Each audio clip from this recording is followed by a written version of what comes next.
کیا کہنا چاہیں گے پنجوتا صاحب اس نقطے پر کہ پی ٹی آئی کی لیڈرشپ آپ لوگ خود نہیں چاہتے کہ عمران خان باہر آئیں؟ دیکھیں ارباب صاحب کے اپنے بیانات کے اندر ہی کنٹراڈکشن ہے. خود ہی کہہ رہے ہیں کہ جی یہ وکلاء جو ہیں یہ نہیں چاہتے کہ باہر آئیں, ان کے رہنما نہیں چاہتے کہ یہ باہر آئیں. خود ہی کہہ رہے ہیں جی کہ ان کا انٹرسٹ جو ہے صرف عمران خان کی طرف ہے, صوبے کی طرف ہے ہی نہیں. نمبر 1. نمبر 2 بات یہ ہے کہ ان کی نام پہ سیاست کر رہے ہیں. میں یہ کہہ رہا ہوں.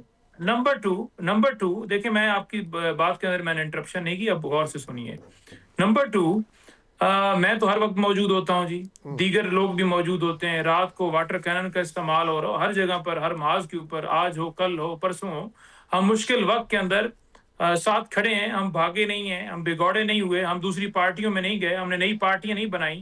ہم عمران خان کے نظریے کے ساتھ کھڑے ہیں اور انشاءاللہ تعالی یہ مقدمات, یہ چھاپے, یہ گرفتاریاں, گھروں میں ریڈز, جو مرضی ہے آپ کر لیں, ہم انشاءاللہ تعالی ساتھ کھڑے ہیں اور مرتے دم تک ساتھ رہیں گے. تیسری بات یہ ہے کہ انہوں نے کہا خیبر پختونخوا, تو خیبر پختونخوا کے اندر جو آگ لگی ہوئی ہے اس کا جو موجب ہے, جو اس کے قصوروار ہیں, پکڑیں ان کو, لے آئیں, پھانسی کے پھندے کے اوپر لٹکائیں. کنہوں نے افغانستان کے اندر ڈالر کی خاطر جو ہے اپنے لوگوں کو بھیجا, کنہوں نے عمران خان کی حکومت کے بعد وہاں پر طالبان بسائے, کنہوں نے جو ہے بند کمروں کے اندر فیصلے کیے اور زبردستی وہاں پر آپریشن مسلط کیے. بلوچستان میں آپ کی حکومت ہے, آپریشن سے کیوں نہیں مسئلے کا حل نکلا؟ میں ارباب صاحب آپ کی جانب آتا ہوں. پنجوتا صاحب کمپلیٹ کر لیں. ارباب صاحب میں آپ کی طرف آتا ہوں, آپ کا انپٹ ضرور لوں گا. میں پہلے پنجوتا صاحب اگر کمپلیٹ کر لیں, کو گمراہ کر رہے ہیں نا, وہ جھوٹ بول رہے ہیں, آپ اپنی باری پہ انہیں جواب دیجیے گا. پنجوتا صاحب آپ کمپلیٹ کریں, میں پھر ارباب صاحب کی طرف آتا ہوں. کسی دن نا ارباب صاحب کو پروگرام میں بلائیے گا, ٹھیک ہے جی, اور انہیں درمیان میں انٹرپشن کا شوق ہے تو میں ان کا انٹرپشن کا شوق پورا کر دوں گا, ٹھیک ہے جی. گزارش یہ ہے, یہ تو آپ کہہ رہے ہیں, یہ تو آپ وارننگ دے رہے ہیں کہ دونوں کو اسٹوڈیو میں نہیں بلانا. اپنے پروگرام کو ریگولیٹ کریں جی. ارباب صاحب بالکل, میں بیٹھ کر آپ بات بھی نہیں کر سکیں گے. ارباب صاحب میں آپ کا انپٹ لیتا ہوں. لوگوں کی تو ساری سیاست انتشار کی سیاست ہے. یہ آپ کی باتیں ہیں کہ آپ نیشنل ٹی وی پہ بیٹھ کر اس طرح کی باتیں کرتے ہیں. ٹھیک ہے ارباب صاحب, پشاور آ جائیں یا مجھے بتائیں کہ میں آپ کے سیدھے وہاں. ارباب صاحب آپ کا پوائنٹ آ گیا, آپ کا آ گیا. صاف کر دوں گا ارباب صاحب, آپ ذرا آئیے گا کسی دن پروگرام کے اندر نا, میں آپ کو انٹرپشن کا پورا موقع دوں گا, ٹھیک ہے جی. گزارش یہ ہے کہ ان کو اتنے ایتھکس نہیں ہیں کہ جب گفتگو کوئی اگلا کر رہا ہو تو درمیان میں لوچ نہیں تنتے. آپ اپنی باری کا انتظار کیجئے, آپ اپنی باری کا انتظار کیجئے, آپ اپنی باری کا انتظار کیجئے, آپ اپنی باری کا انتظار کیجئے, آپ اپنی باری پہ بولیے گا. گزارش یہ ہے کہ جنہوں نے دہشت گردی جو لے آئے ان کو پکڑیں, اور جو بند کمروں میں فیصلے کر کے ہمارے لوگوں کا امن خراب کر رہے ہیں ان کو پکڑیں. ہم تو کہہ رہے ہیں کہ آپ تمام سٹیک ہولڈرز کو, جب میرے گھر کے بارے میں فیصلہ ہوگا تو مجھے آپ ان بورڈ ہی نہیں لیں گے تو امن کیسے آئے گا؟ آپ نے 22 بڑے آپریشنز کیے, آپ نے 14,000 چھوٹے آپریشن کیے, کیا مسئلے کا حل نکلا ہے؟ نہیں نکلا نا. آج بھی آپ کی پالیسی کی وجہ سے یہ سارا کچھ ہو رہا ہے. ہم تو 16 نکاتی جو ایجنڈا ہے جس میں تمام جماعتوں نے آ کے شمولیت کی اور انہوں نے کہا کہ یہ مسئلے کا حل نہیں ہے, ہر ایک کو آن بورڈ لیں, نمائندوں کو, چیف ایگزیکٹو کو, ہر ایک کو آپ آن بورڈ لیں, لیکن پھر بھی بند کمروں کے فیصلے مسلط کیے جا رہے ہیں. اب انہوں نے کہا جی کہ ان کے اندر جو ہے نا وہ نااہلیت ہے جس کی وجہ سے عمران خان باہر نہیں آ رہے. یعنی پی ٹی آئی نے عدت کیس بنایا, پی ٹی آئی نے توشہ خانہ 1 کیس بنایا, پی ٹی آئی نے توشہ خانہ 2 کیس بنایا, پی ٹی آئی نے 9 مئی کے کیسز بنائے, پی ٹی آئی نے چادر چار دیواری کا تقدس پامال کیا, پی ٹی آئی نے آئین کو ختم کیا, پی ٹی آئی نے 26ویں 27ویں ترمیم کی, پی ٹی آئی نے پارلیمنٹ کا تقدس کو پامال کیا, پی ٹی آئی نے ایم این ایز کو دوبارہ ریکاؤنٹنگ کے ذریعے ہروا کے دوسرے نون لیگ کے ایم این ایز کو اور ایم پیز کو بنایا. پی ٹی آئی نے جو ہے لوگوں کے جو ہے وہ ان سے پریس کانفرنس کروائی, جبری گمشدگیاں کی. یہ کیسی آپ بات کر رہے ہیں؟ آپ اس چیز کا حصہ ہیں جو آپ کو لانے والے ہیں, ان کے ساتھ مل کے آپ نے پاکستان کی عوام کے ساتھ جو کھلواڑ کیا ہے, چاہے وہ بنیادی انسانی حقوق کی خلاف ورزی ہوں, چاہے وہ آئین کا معاملہ ہو, اور چاہے معیشت کا معاملہ ہو, وہ کھلواڑ جو ہے نا عوام پاکستان کی آپ کو کبھی معاف نہیں کرے گی. اور ایک ایک پائی کا, ایک ایک چیز کا آپ سے حساب لیا جائے گا انشاءاللہ تعالی. وقت بدلتے ہوئے دیر نہیں لگتی, انشاءاللہ تعالی وقت آئے گا, حق کی فتح ہوگی, سچ کی فتح ہوگی. ہم انشاءاللہ تعالی یہ جدوجہد کر رہے ہیں, اور اس ظلم کے خلاف آپ لوگوں نے جو اس ظلم کا نظام قائم کیا ہوا ہے اس کا انشاءاللہ تعالی ہم خاتمہ کریں گے. پنجوتا صاحب کا پوائنٹ آ گیا. ناؤ اوور ٹو یو ارباب صاحب, اب آپ ریسپونڈ کر لیں. دیکھیے جی، پنجوتا صاحب کی باتیں میں نے سنی ہے. پنجوتا صاحب ہمارے بھائی ہیں، میں ان کے ساتھ کوئی جھگڑا وغیرہ نہیں کرنا چاہتا ہوں، لیکن میں یہ صرف کہنا چاہتا ہوں کہ دیکھیں ہمیں قوم کو حقیقت بتانی چاہیے. دیکھیں 40,000 طالبان کو کون لایا تھا؟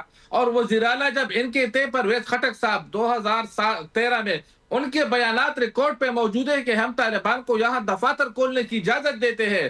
شہاب الدین صاحب یہ آپ کو بھی پتا ہے اور یہ پوری قوم کو پتا ہے. تو دیکھیں نا، ابھی بھی یہ جو دہشت گردی ہو رہی ہے وہ اسی کا وہ ہے، وہ آ رہا ہے ابھی تک، کیونکہ وہ ملک کے کونے کونے میں چلے گئے تھے اور اب وہ یہاں پہ دہشت گردیاں کر رہے ہیں. جب ہم یہاں پر آپریشن کرتے ہیں یہ ہماری مخالفت کرتے ہیں. جب ہم غیر قانونی افغانیوں کو یہاں سے ملک سے واپس بھجوا رہے، یہ اس میں روڑے اٹکا رہے ہیں. یہ تو ہر جگہ دہشت گردوں کی سہولت کاری کر رہے ہیں. اور دیکھیں نا، میں نے تو آپ کو پہلے ہی بتایا کہ یہاں پر دیکھیں اتنے شہداء ہو رہے ہیں، ہمارے پولیس اہلکار شہید ہو رہے، سیکیورٹی اہلکار شہید ہو رہے. یہ لوگ تو ان کے جنازوں میں بھی خوف کی وجہ سے نہیں جا رہے، ڈر کی وجہ سے نہیں جا رہے.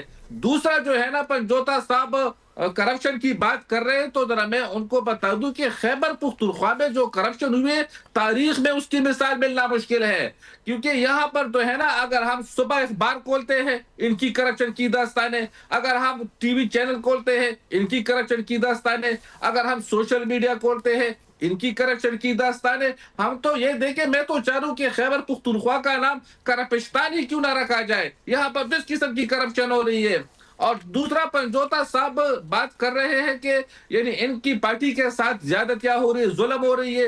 تو شاید ان کی اگر یادداشت کمزور ہو تو میں ان کو بتاتا چلوں کہ رانا ثناء اللہ صاحب کو کس جرم میں گرفتار کیا گیا تھا جب وہ فیصلہ آباد سے لاہور کے لیے جا رہے تھے. اور راوی چلیں ارباب صاحب، یہ تو پھر وہ بات ہوگی نا کہ ہمارے ساتھ ہوا تھا تو ہم نے بھی کرنا ہے. چلیں ایک لمحے کے لیے مان لیتے ہیں کہ انہوں نے زیادتی کی. اگر ہم کرتے نا، اگر ہم یہ سب کچھ کرتے نا، زیادتیاں کرتے، تو آج پنجوتا صاحب بھی جیل میں ہوتے، ان کے تمام جتنے لیڈران ہیں وہ تمام جیلوں میں ہوتے. لیکن ہم اس قسم کی سیاست نہیں کرتے ہیں انتقام کی جو ان لوگوں نے کی تھی. ہم جو ہے نا، ہم جمہوری پارٹی ہے. دیکھیں نواز شریف صاحب کا بیان آپ نے سنا ہوگا، عمران خان صاحب کا بھی آپ نے سنا تھا کہ میں وطن واپس آ کر نواز شریف کا اے سی نکالوں گا، ٹی وی نکالوں گا. اور نواز شریف صاحب کی آپ یہ دیکھیں کہ وہ کہہ رہے کہ ظرف دے کے کہ ان کو جو ہے عمران خان صاحب کو ایک کی بجائے 2 اے سی لگائے جائے، ان کو ایک ٹی وی کی بجائے 2 ٹی وی دیے جائے. اور میاں صاحب کا ذاتی معالج ڈاکٹر عدنان جاتے تھے، آپ کہیں کہ ایک ذاتی معالج آتا تھا میاں صاحب کا ڈاکٹر عدنان، ہم 2 ذاتی معالج بھیج دیتے ہیں. دیکھیں نا، یہ لوگ دیکھیں نا، تو یہ تو ان پہ بھی سیاست کر رہے ہیں نا.